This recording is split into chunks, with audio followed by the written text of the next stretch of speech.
J'ai l'insigne honneur de présenter, au nom de son Excellence, M. Faure Essozana Gnassingbé, président de la République togolaise, champion du MITA, la déclaration dans la teneur suit. Je le cite. Mesdames et Messieurs, les ministres des Transports et de l'Aviation, c'est le représentant du commissaire aux infrastructures et à l'énergie de la Commission de l'Union africaine, représentant son Excellence président de la Commission, Madame la secrétaire exécutive de l'UNECA, Monsieur le secrétaire général de l'OACI, Monsieur le secrétaire général de l'AFRA, Monsieur le secrétaire général de l'ACI Afrique, Monsieur le secrétaire général de la CAFAC, Monsieur le directeur général des autorités de l'aviation civile, Monsieur le directeur général de la SECNA, Mesdames et Messieurs, représentants des CR, des autres organisations régionales et internationales, des institutions financières et des partenaires en développement, distingués invités, Mesdames et Messieurs, c'est avec une profonde gratitude que je m'adresse virtuellement à vous à l'occasion du 22e anniversaire de la journée de la décision de Yamoussoukro. En 1999, à Yamoussoukro, les chefs d'État et de gouvernement africains ont envisagé la libéralisation et l'accès au transport aérien en Afrique en supprimant toute restriction sur les droits de trafic, la capacité et la fréquence entre les paires de villes pour les compagnies aériennes africaines.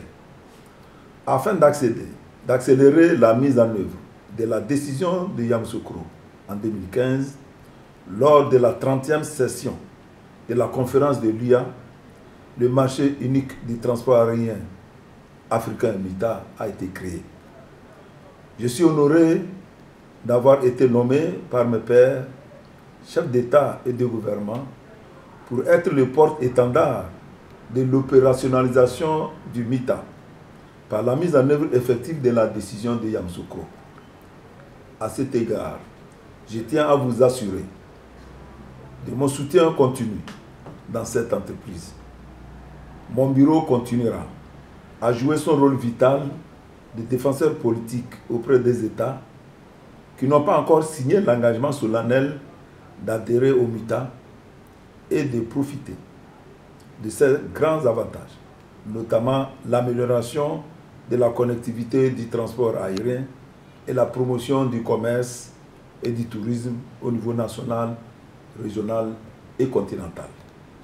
Mesdames et Messieurs, comme vous le savez sans doute, à ce jour, 35 États membres ont signé l'engagement solennel et mettent en œuvre le MITA en appliquant pleinement les dispositions pertinentes de la décision de Yamoussoukro.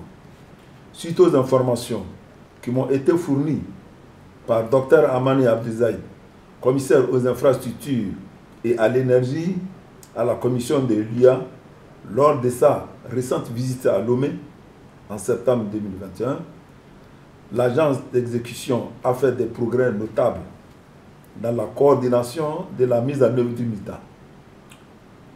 À ce jour, 35 États membres du MITA couvrent plus de 80% du trafic aérien intra-africain et 60% de la population africaine ont rejoint le MITA. Le niveau de mise en œuvre des mesures concrètes par les États de MITA est d'environ 51% sur la base des moyennes pondérées des mesures de l'UIA-CAFAC. Il y a 14 États avec un taux de mise en œuvre de 80% et plus. 11 d'entre eux ont un taux de 100% et 15 États ont un taux de mise en œuvre inférieur à 50%. J'ai également suivi de près les progrès réalisés par l'agence d'exécution et d'appui à l'élaboration d'outils importants, en particulier les indicateurs de performance clés qui aideront à surveiller la mise en œuvre de la décision de Yamoussoukro et du MITA de manière objective. Cela démontre clairement que des progrès ont été réalisés vers un marché du transport aérien entièrement libéralisé en Afrique. J'ai pu réaliser que les défis sont multiples. Les instruments juridiques et réglementaires du MITA n'ont pas encore été adaptés par tous les États signataires et le mécanisme de règlement des différends est toujours en cours d'adoption par les organes politiques de l'UA. Certains États doivent encore être convaincus des avantages du MITA malgré tous les efforts de plaidoyer déployés jusqu'à présent. L'Afrique est toujours confrontée aux défis que représentent les coûts élevés, le faible développement des infrastructures dans certaines régions et les effets de la pandémie de Covid-19 qui constituent toujours une grande menace pour la reprise. Ces défis ont un impact négatif sur l'industrie de l'aviation en Afrique et entravent le développement du transport aérien et de la connectivité. Mesdames et messieurs, je me réjouis des résultats de l'étude continentale sur les avantages du MITA, commandée par la Commission, la Commission de l'Union africaine, et des documents détaillés sur les énormes avantages que les États africains peuvent tirer de la libéralisation des services de transport aérien et de la mise en œuvre intégrale du MITA. Le résultat devrait maintenant servir d'outil de plaidoyer pour s'assurer que les 20 États restants rejoignent le MITA. Les efforts de plaidoyer viseront également les États qui ont rejoint le MITA afin qu'ils puissent pleinement mettre en œuvre ces mesures concrètes. Je suis également convaincu qu'un moyen rapide de remettre cette industrie sur les rails est de mettre en œuvre les dispositions de la décision de Yamoussoukro et du MITA, d'augmenter la connectivité intra-africaine et de profiter des avantages que nous révèle l'étude. Les résultats de l'étude montrent que malgré les défis, lorsque nous nous réunissons, comme l'avaient envisagé nos présidents fondateurs en 1963, lorsqu'ils ont fondé l'OIA, et en 1999, lorsqu'ils ont pris une décision sur la libéralisation du transport aérien à Yamoussoukro, nous pouvons atteindre nos objectifs. Distingués invités, lors de cette 22e anniversaire de la journée de décision de Yamoussoukro, j'appelle donc tous les États et acteurs de l'industrie à examiner attentivement les résultats du rapport d'étude continentale sur les avantages du MITA et à mettre pleinement en œuvre les dispositions de la décision de Yamoussoukro sur la libéralisation du transport aérien. Tous les États qui n'ont pas signé le MITA à prendre le plus vite possible les mesures nécessaires pour le faire en notifiant la Commission LIA et la CAFAC.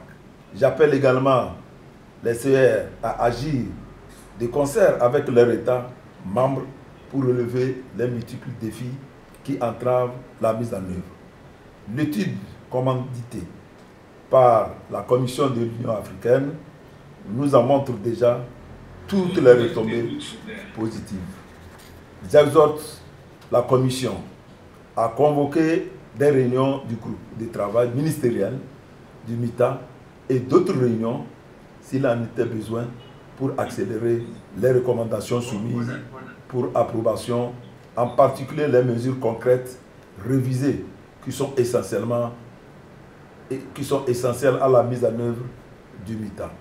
Les partenaires ici présents à poursuivre la mobilisation des ressources pour soutenir la mise en œuvre complète du MITA et la relance de l'industrie aéronautique dans le cadre d'une approche harmonisée au profit du continent africain. Pour conclure, je remercie la Commission de l'Union africaine sous la direction de M. Moussa Faki Mahamat et la commissaire Dr Amani Abdiaye pour leur rôle soutenu dans l'orientation politique de l'agence d'exécution. Je remercie également la Banque africaine de développement et l'Union européenne à travers le mécanisme d'appui aux infrastructures pour le soutien financier apporté à l'agence d'exécution la CAFAC afin de renforcer ses capacités et d'assurer la mise en œuvre complète du MITA. Je souhaite également remercier le secrétaire général de la CAFAC pour les progrès remarquables réalisés jusqu'à présent dans l'opérationnalisation de l'agence d'exécution, malgré les nombreux défis rencontrés depuis le début de la pandémie. En ma qualité de champion, mon pays reste prêt à vous apporter l'accompagnement requis ainsi que le soutien nécessaire pour une réalisation harmonieuse du MITA. Je vous souhaite à toutes et à tous un bon 22e anniversaire de la décision Yamoussoukro. Je vous remercie pour votre aimable attention. Fin de citation.